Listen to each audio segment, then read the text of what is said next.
The forest has always been my refuge, especially after yet another argument with Ryan. Lately we've been fighting more and more. Loud disputes, his coldness, the lack of desire to discuss anything. It all became unbearable. So, as soon as another wave of resentment hit, I would grab my jacket and leave. The forest behind our house in Riverdale, New Jersey, was the one place where I could hear myself. There, among the tall oaks and elms, in the rustling of leaves and the chirping of birds, I found peace. But that day, peace was the last thing on my mind. Our marriage was crumbling. 6 years together, and I barely recognized the man I had married. Ryan no longer laughed in a way that made his eyes sparkle. His phone had become his best friend, and I was just a shadow in his life. In response to my questions, he would brush me off, offering standard explanations that felt contrived and empty. Inside, I knew something was happening that he didn't want to talk about. But instead of another interrogation, I allowed myself to escape into the forest, into the familiar silence where my thoughts could become clearer.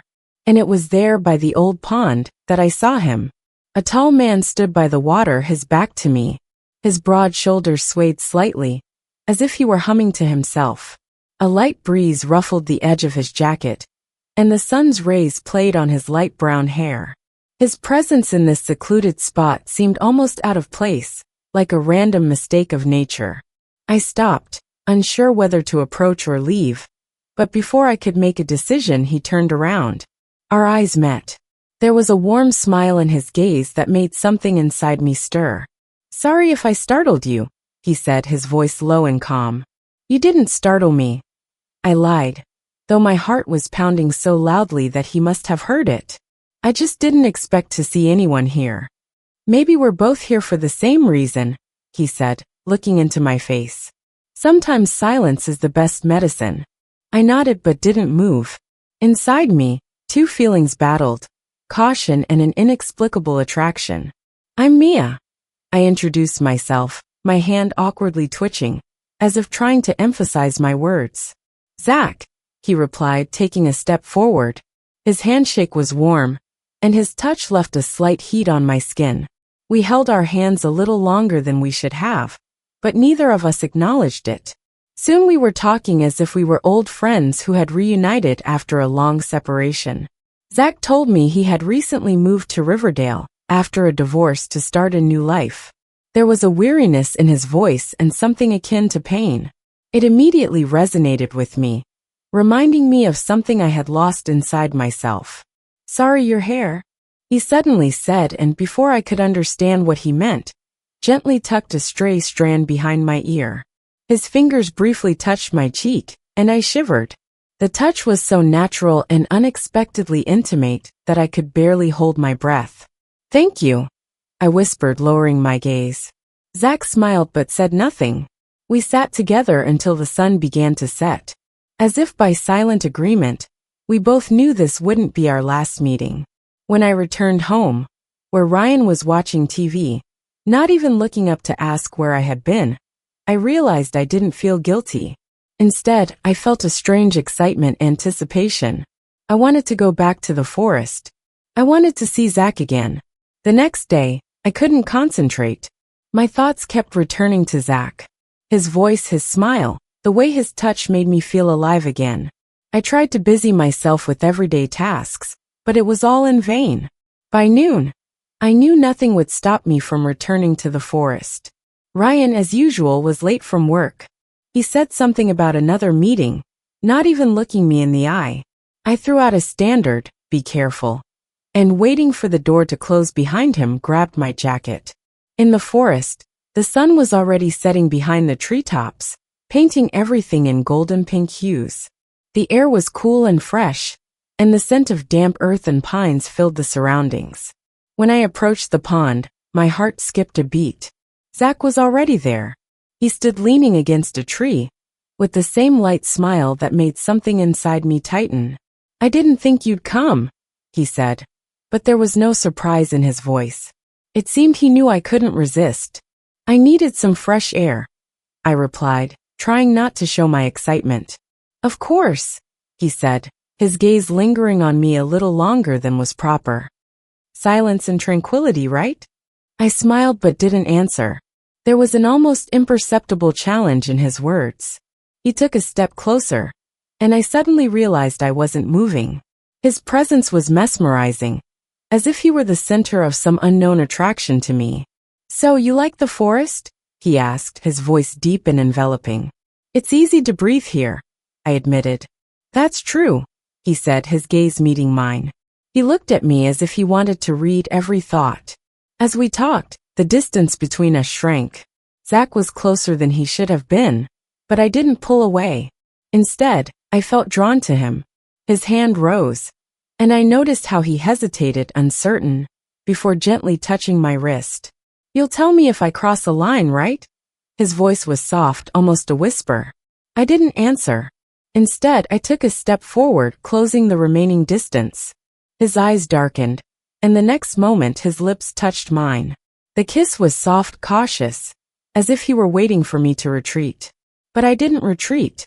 I responded to his kiss with the same desire I had been hiding since the moment I first saw him. Time slowed down. His hands rested on my waist, gently pulling me closer.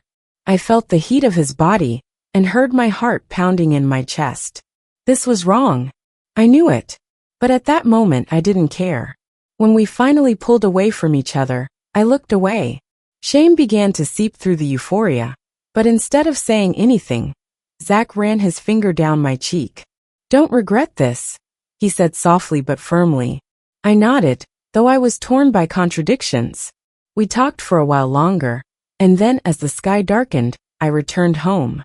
Ryan was already asleep, and I quietly went to the bedroom, trying not to wake him. That night I couldn't sleep. My mind kept returning to how Zach's lips felt on mine, to how his hands held me, as if I were the only important person in his world. I knew I had opened a door that would be hard to close. The following days blurred into a single anticipation. I couldn't think about anything but meeting Zach. Ryan noticed my distraction, but he didn't seem to think much about the reasons. His gaze, when he looked at me, became more distant, as if he had grown accustomed to us merely coexisting. On the third day after our meeting, I found another excuse to go to the forest. I told Ryan I was going for a walk to get some fresh air. He just nodded, not looking up from his phone screen. This gesture was almost symbolic. It was how most of our evenings looked. When I reached the pond, Zach was there again. He sat on a fallen tree trunk, stirring the water with a stick. Seeing me, he smiled, and I felt warmth spread through my body. "You came back," he said, standing up. "The forest is a good place to think," I replied, feeling my cheeks flush. "Yes, and to lose yourself," he said, his voice lowering. We started talking again, and with each word, I felt an invisible connection growing between us. He talked about himself, his life, how his marriage had fallen apart. His words sounded sincere, and there was bitterness in his voice. I couldn't stop listening. At one point, he gently took my hand, his touch warm and enveloping. "You need to tell me something, Mia," he said, looking into my eyes. "Why are you so unhappy?" His question caught me off guard. My mouth opened, but the words didn't come right away. "It's complicated," I finally replied, looking away. "Ryan and everything has just faded. It's like we live in different worlds." Zach nodded as if he understood. His fingers slid over my hand, and I felt a shiver. "You deserve more than just existing next to someone," he said.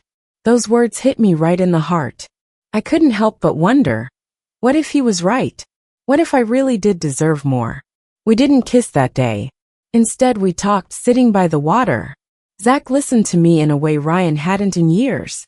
I told him about my dreams, about how I wanted to move to New York and start a career as a designer, but ended up staying in Riverdale because of Ryan's job. Zach listened attentively, asked questions, and then said, "You're more of a New York person than this place. I can see you among the city lights." His words made me smile. For the first time in a long time, I felt seen. When I returned home, Ryan was in the kitchen, cleaning up the remnants of dinner. "Where were you?" he asked, his tone calm, but I sensed hidden tension. In the forest walking, I replied, avoiding his gaze. He didn't say anything, but I knew he noticed my evasion. This rift between us was growing wider, but I couldn't make myself fix it. Every moment with Zach was a reminder that I no longer wanted to return to my old life. With each new meeting with Zach, I felt my life splitting into two parts. With him I felt alive, real. The days I spent at home with Ryan seemed dull, as if I were watching myself from the outside, like a character in a boring play. But in the forest with Zach, that was a different story. Every stolen kiss, every touch felt like adrenaline, like a breath of air after being underwater for too long. We met almost daily. Ryan was consumed by work, which made my disappearances easier. I came up with ridiculous excuses: yoga with a friend, a run in the park, meeting with colleagues. Ryan seemed not to ask too many questions, though his gaze sometimes lingered on me a little longer than usual. One particularly warm evening, as the sun set behind the treetops, Zach and I ventured deeper into the forest. He said he had found a place he wanted to show me. We walked hand in hand, our fingers intertwined as if it were natural. "Look," he said, pointing ahead. Before me opened a glade surrounded by dense trees.